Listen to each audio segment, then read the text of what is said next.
Hello, my name is Sean Santoro, and today we will be covering a practice problem, 18.P.66. In this problem, we're asked to determine the magnitude and the direction of a magnetic field at point C of this diagram represented here. Now you'll notice that point C is actually right here, which is in the center of this smaller circle, as well as the center of this semicircle. And then we have on this diagram, we also have given to us an I, which represents the conventional current, and the arrow denotes the direction in which the conventional current is traveling. So to be more specific, the conventional current actually is going to travel across this wire here. It's going to go around this loop this way in a clockwise pattern. And then it's going to exit here. It's going to continue on this direction and then around this outer circle in this direction. And that's very important because it'll tell us in which it helps to determine which direction the magnetic field due to the current in the wire is going to be acting on point C, and actually any point in this diagram, as I'll explain in a moment. Now, first, I'd like to go ahead and determine the direction of the magnetic field due to the current carrying wire before we go on to any kind of calculations of its magnitude. In order to do that, we actually have to observe something called the right-hand rule. And in this case, what we're going to do is we're the actual second application of the right-hand rule, which is actually you take your right hand, and I'll zoom out here for a second. And what you're going to do is you're going to take your thumb and you're going to point it in the direction of the current carrying wire. So in the direction of the conventional current in this case, and in this example, our current is going this way. So my thumb is going to point in this direction. And I'll go ahead and draw an axis here to be a little bit more specific. I have, let's say, an X here, a Y here, and then I'll have the positive Z coming out of the page. And so once that's done, my thumb is in the positive X direction, and then my fingers here are going to curl around the wire and kind of demonstrate the direction of the magnetic field due to different positions along the edges of the wire. So if I'm on the, let's say, top side of this wire, my fingers are going to be coming out of the page. So due to my fingers coming out of the page, that means the magnetic field at that point on this side of the wire is going to be coming out of the page. And likewise, on the bottom side of the wire, my fingers are going to curl around the wire and go into the page. And because they're going into the page, that means my magnetic field is going to be pointing into the page. On the top of the wire, my fingers are going to be pointing towards me. That means that I'll be in the negative Y direction, and on the bottom I'll be going upwards towards the top of the page, and that'll be the positive Y direction. So it goes in a circular pattern around the wire, no matter where on the wire you are. And so all we need to do is apply the second rule, the second use of the right-hand rule, to determine where the magnetic field is going to be pointing due to the current carrying wire. And in this case, in every single position due to the current carrying wire, it's going to be pointing into the page within the circles. So within this outer circle, you're going to be having the magnetic field pointing into the page inside the circle, and out of the page outside the circle. And the same thing applies for this smaller loop. It'll be in on the inside of the page and out on the outside of the circle.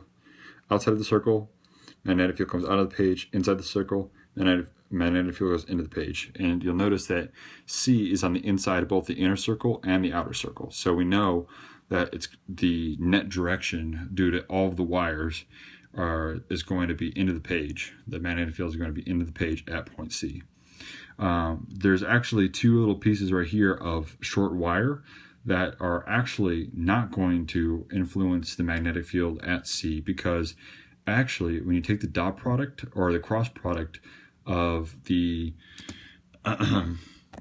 direction and the position away from the wire. So the direction of the current is going in the positive X direction, but the the distance from the wire is also in the positive x direction. So when you take the cross product, you're going to have two x components, and your y and z components are going to be missing. They're all going to be zeros. And when you take the cross product, you're going to end up with a 0. So we know that the short wires on either side of this smaller circle are actually going to have 0 influence on the magnetic field at point C. So with that in mind, I went ahead and wrote the general formula for the magnetic field due to a loop, and that is this equation here. Now, this is a constant. This is 10 to the negative 7th, which is mu naught over 4 pi. That's 10 to the negative 7th.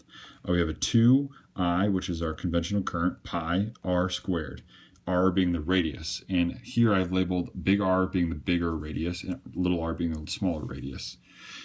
Here we have z is the actual observation point distance from the center of our loop. And in this case, that's 0. So over here I said z equals 0 because there's no distance away on the axis, and thus it can be ignored because, again, it's in the center of our loop. It's not any farther z out or z in from the center of our loop. So there's z right there is going to be 0. R is going to be the radius, right? So that's going to change based on which loop we're looking at.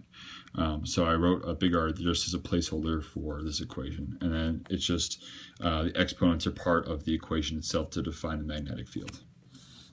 So our total magnetic field due to this diagram at point C is going to be due to the outer loop and the inner loop. So what I have here is the magnetic field due to the outer loop, and the magnetic field due to the inner loop is the magnetic field total, the total magnitude. And for the outer loop, I have set up the equation with the big R inside of it, denoting the bigger radius, and is actually multiplied by a half because, as you can see, the loop isn't complete. It's only half of a loop. So keeping that in mind, we have written the equation for a loop, but because we have half of a loop, we have to multiply the loop equation by a half. And once you simplify that equation, you get this right here, which is mu naught over 4 pi times I pi over r.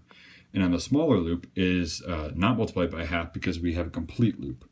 However, we're going to use the small r because that is the radius of our smaller loop. And so we're going to go ahead and simplify this equation, and we're going to go ahead and get this equation. So to find the total magnetic field, we're going to have to add these two equations together. And what we find is this plus this. It's simple as that. And then we multiply that by the negative z hat direction. So essentially that's our unit vector, denoting that the direction of the magnetic field is going to be in the negative z hat direction, as we had explained before. Again, this is going to be a vector, and then this whole piece right here is going to be multiplied by that negative z hat direction. So yep, that is exactly what you're going to need to do in order to find the total magnetic field at this point, at point C, and we have determined the magnitude and the direction of the magnetic field at point C. We can't actually go any further than this step just because we don't have any values for the two radiuses of the outer and the inner circle. If we had, we could go ahead and simplify this further and find an exact value, because we would also, I suppose, need a value for the conventional current running through the wire. But if we had the conventional current and the radius, we could go ahead and plug in our numbers and determine what the true magnitude of the magnetic field at point C is due to the current carrying wire. And that'll complete this practice problem. Again, my name is Sean Santoro, and I hope you've learned a lot. Thank you.